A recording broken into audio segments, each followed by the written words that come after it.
Jeder Freizeitpark sollte diese Art von Achterbahn haben. 3 Stück kommen dieses Jahr neu auf den Markt bzw. sind auf den Markt gekommen. Und heute reden wir über den höchsten, längsten und steilsten Tilt Coaster in ganz Nordamerika. Mahlzeit, herzlich willkommen beim Ride Video Magazin mit einem neuen Video meinerseits und wir reden über den neuen Tilt Coaster von Vekoma und zwar in Cedar Point mit Siren's Curse. Eine Achterbahnart, die richtig cool und verrückt ist und wirklich jeden Freizeitpark besser macht. Seit einigen Jahren gehen Vekoma aus den Niederlanden wirklich steil und die Bahnen haben oft sehr komisch aussehende Layouts von außen, fahren sich aber grandios und Vekoma ist gefühlt auf jeden Fall der Hersteller mit der besten Fahrqualität und allgemein auch einer extrem hohen, wenn nicht sogar besten Qualität bei den ganzen Rides selbst. Und wenn man sich jetzt zum Beispiel im Farup Sommerland in Dänemark Phoenix anguckt, die Bahn haben wir hier in dem Video auch schon mal vorgestellt, es ist absurd gut geworden und macht richtig viel Spaß. Aber wie kann man so eine im Verhältnis überschaubare Bahn in einen Park wie Cedar Point platzieren und trotzdem schlägt das ganze Ding ein wie eine Bombe?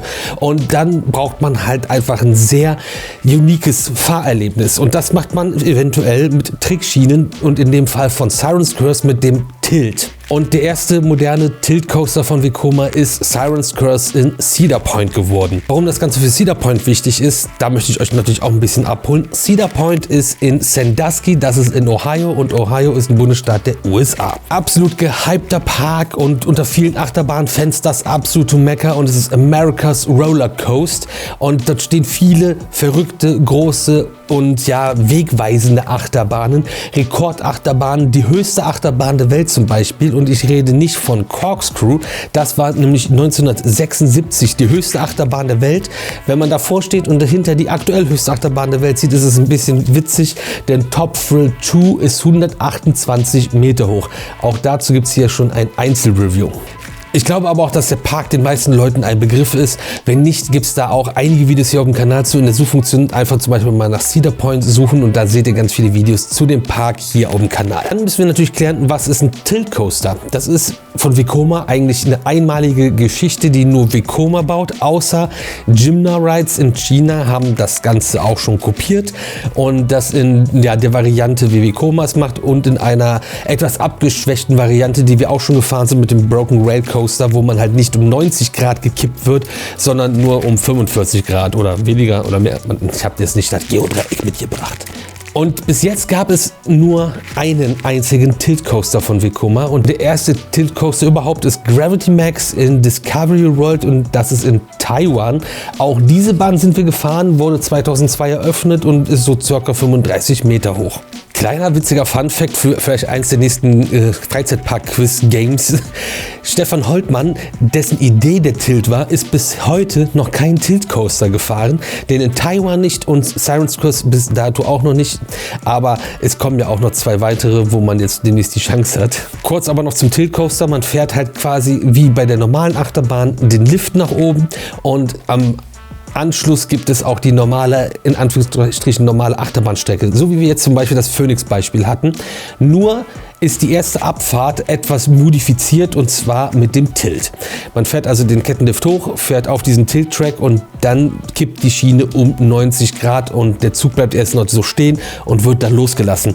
Wie das genau funktioniert, haben wir mit Stefan Holtmann zusammen erläutert in einem Video, was ich euch auch hier oben jetzt verlinke, wo wir bei Vekoma Rides im Werk waren und oben auf dem Tilt Coaster drauf standen. Und als wir da standen, waren wir beim Tilt Coaster fürs Energylandia, der nach Polen gehen sollte und dann nicht nach Polen gegangen ist. Das Energylandia hat dieses Projekt groß angekündigt und dann einige Zeit später auch wieder komplett gecancelt. So kam es dazu, dass eigentlich Six Flags New Mexico 2024 den Vekoma Tilt Coaster, den neuen modernen, als erster Park überhaupt bekommen sollte. War ein Jahr lang eingelagert und Six Flags Mexico und Cedar Point gehören zur gleichen Freizeitparkkette, zu Six Flags Entertainment Corporation.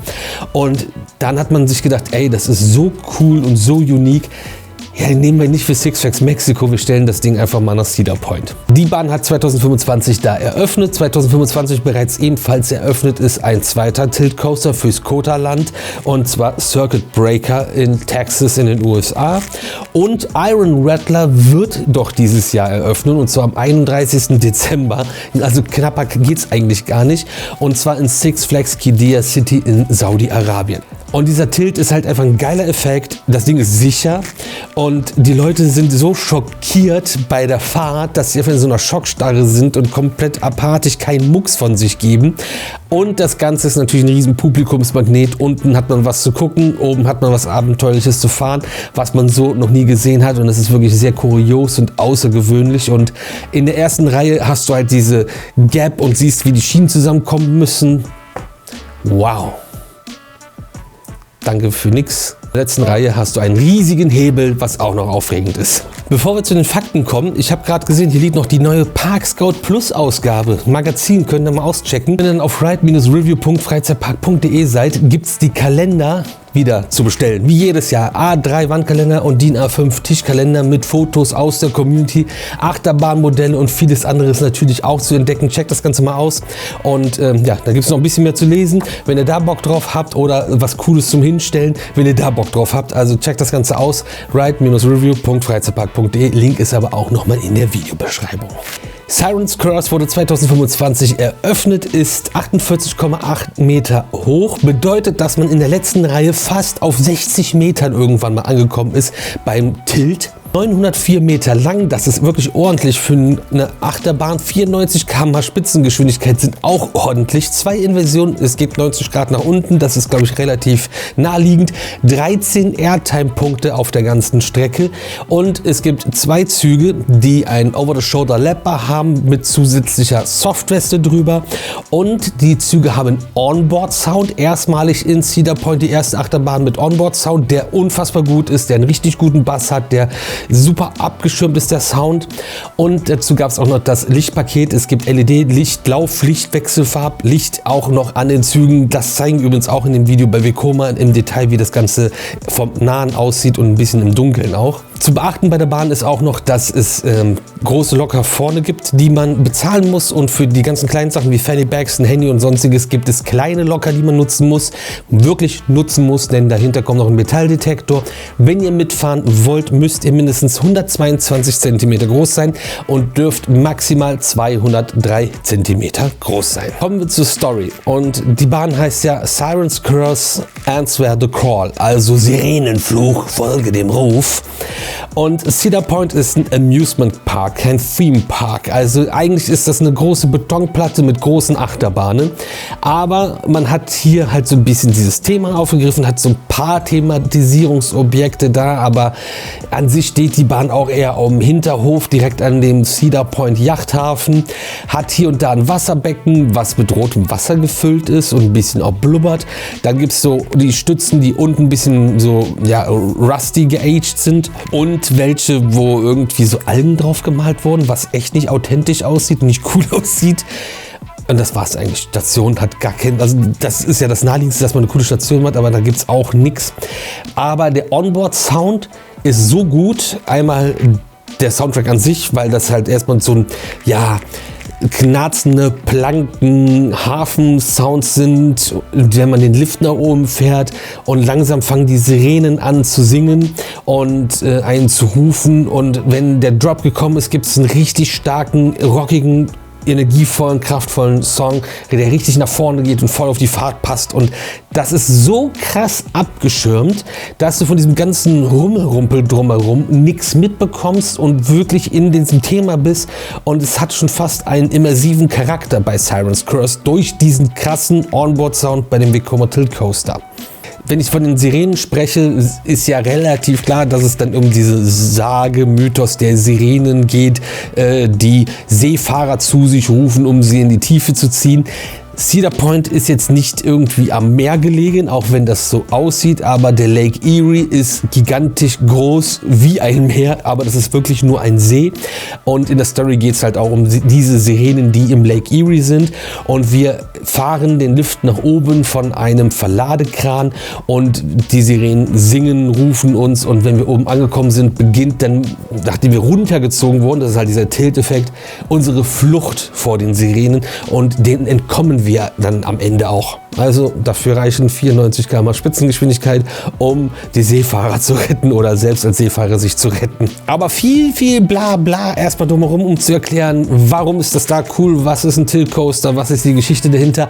Das Entscheidende für viele ist ja die Fahrt, und nach dem Warten, und dem vielleicht sogar lange Warten, weil das sehr beliebt ist, kommt dann die Fahrt.